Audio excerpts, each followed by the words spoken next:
Today, what I want to talk to you about is fear, because we live in a time of the unknown, probably like no other time in our lifetime. And as we look around the world and we see people with their fears, it's heartbreaking. I want to just grab every person and hold them in my arms and say, it's going to be okay. Have faith. We can do this. I do feel that I was born to be alive in this time and space, as you all are. We're here because there's a unique purpose for it. And as a child growing up in the deep South, I was born in the beautiful mountains of Georgia. And it was faith, family, and sports, and that commitment to just loving each other that really counted. As a child, my parents would find me climbing high up into a tree, in the big pine trees overlooking everything. Or they would see me in a big boulder that my father had dug up on a property he was developing and placed in our front yard. And I would sit on that boulder and I would feel the earth. It's as if I could feel what it felt like to bring heaven on earth in those moments and times. So as I've gone through so many struggles and challenges in life, those moments, climbing up high in that pine tree where no one knew where I was, where I could see above everything and get that eagle eye perspective, has helped me so much in pulling out of the conflicts that I've gone through in life. Being on that rock helped ground me into feeling what it feels like to have heaven on earth, because I believe we can bring that into the earth now. I believe through our consciousness, we can create anything that we want to manifest, but we've got to be willing to dig deep into those places where our fear really lies. So for me, I've had many, many chances to do that. And I will say I could go into the abusive boyfriend. I could go into the journey on Broadway where I was filled with so much fear of judgment, being hit by a media storm when I was in my early 20s and not knowing how to get myself out of bed and move because it was so painful, to having a stalker come into my home, have an assistant who stole all of my savings at a time where my mother was suffering with cancer and my daughter was getting ready to go to college. There was a near drowning incident. And actually, I think I'll tell you about that story, because all of those, nothing compares to the fear for me, of not being there for my daughter. And having a child, you want to always give them all the love and comforts, but when it comes to the test of not possibly being there for your child, that is where my greatest fear lies. So one day, we were in Southern California. Beautiful day. We were out with friends, mothers and daughters. I think my daughter was about 10, 12 years old, and we were swimming in the seas. One of my friends grew up in the Southern California beaches, and she goes, let's go body surfing. And I went, I love body surfing. We swam out so far. We were catching those waves. We were in the middle of it, and it felt so good to be so free. Then all of a sudden, I turned around and I saw the biggest wave I've ever seen in my life. And I went, oh my gosh, nothing's prepared me for that, but it's here now. I better just go with it.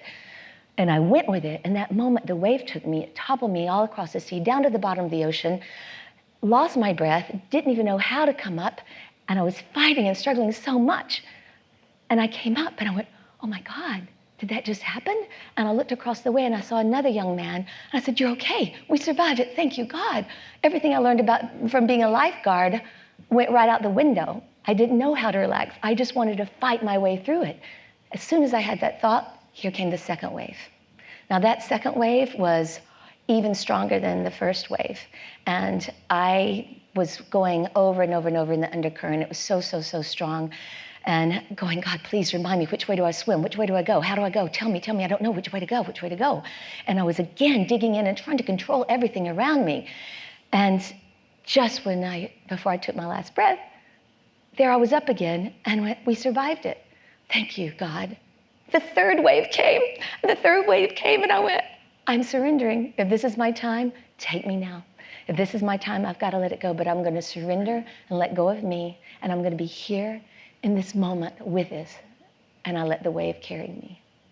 When I stopped and I paused and I let that wave carry me, I landed right on my feet again. And it was so beautiful. And it's a lesson I've learned all of my life. That challenge in the midst of so much fear helped prepare me for the other challenges that were going to come in life. We all go through so much in life we just hope that we could find a way to breathe our way through it. And I actually do breathe my way through it. When a fear comes up, like the fear of being here in this audience, the fear of failure, the fear of not being good enough, the fear of being judged, I want to go so deep into that fear that I see it and I uproot it. I want to feel it and I want to love it. Because if I can go in, look at that fear, ask the Creator, ask, what is this fear for? What is this fear teaching me? And then I can breathe into it and say, okay, if you're teaching me a lesson, maybe I don't know now, because maybe that comes later, but let me breathe into it. Let me learn to love this fear and have understanding of this fear so I can let it go. And if you take those moments to just pause, that moment that feels like it's in between worlds, you just breathe the biggest breath in, and then you release it. And you do it a second time, and then a third time. Come back to a place of calm where you can feel a presence higher than yourself, a presence that's bigger than any fear you could have, and feel that unity. Because when you feel that unity, and you know you're really not alone in the world, you realize that you can handle most everything. I had an opportunity to travel to South Africa, and my daughter wasn't with me this trip. My mother was keeping her at home, and we were on a bit of a safari adventure with an old friend, and we went to see a film. The film was a Bond film, and I remember after the movie coming out and going, I feel a little bit claustrophobic. Let's get out of this mall. And the family I was with said, oh, no, we're gonna have dinner in the mall. It's great, it's easy, let's do it here. And I went, something's telling me no, but I'm not gonna be the disruptor here.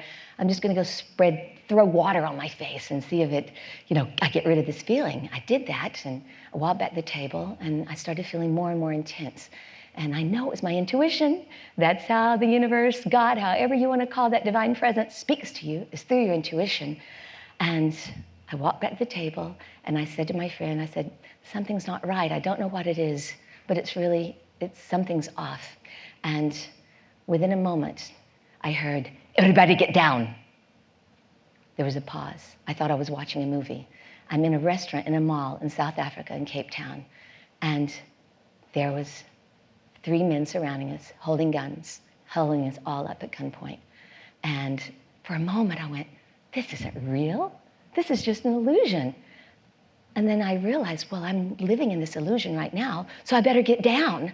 I dropped to my face, I put my hands down. I had a beautiful necklace around my neck that had diamonds. I went, pull it off, don't let them see anything that may draw them to you. And I just went in that state of peace for a moment.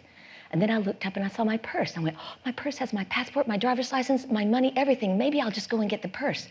And then I went, probably not a good idea to move at this point. The thief walked over to my purse, which had a very powerful prayer book in it, and he put it under his arm that he had the gun in. And at that moment, I took my head down and I started to pray like never before. And I felt a release. I said, God, if this is my time, again, I'm ready. I feel the peace. I know that we all have a purpose on this earth, and I want to walk in that purpose, and I want to know that if this is what you want from me, I'm going to accept it right now. And I said a prayer that I always say about oneness and that we're all one under God's love. And then I went, wait, I have a daughter waiting for me at home. I am not going to let you take me now. God, I started arguing with God. I said, I am not done yet. Get me to my daughter. And within a moment, I heard footsteps come down the escalator of the good cops, and the attackers disappeared into the darkness. So there was a time when faced with fear, I had a choice: surrender into it, be still in it, or kind of fight. So my fight was one with the divine. And I said, don't let my daughter be without a mom. I love you, and I'm going to trust this, but let me come home.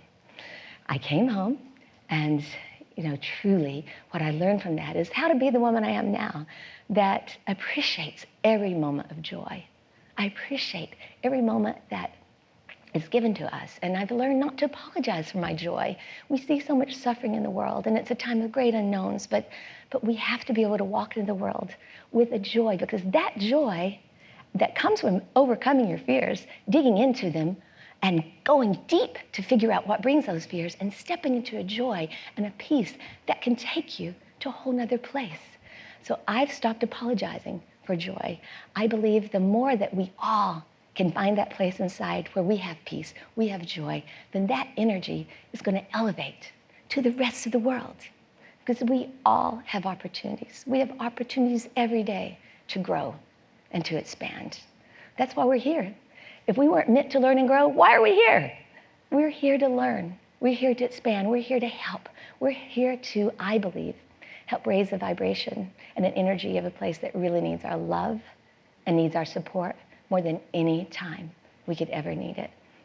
So I urge all of you, the next time you feel that fear, you feel it inside, don't be afraid to go into it. Think of what the worst thing is that could come from that fear. Take it down a path where you can see and understand and feel into where that fear comes from. And what if that happened? And if that happened, what if the next step would happen? And you know what? You're going to figure out you're going to be okay, because we are. We're all divinely guided. And feel that presence that's beyond us. Like I felt when I was on that rock and high in that tree as a child. Be willing to look above and see everything from a new perspective.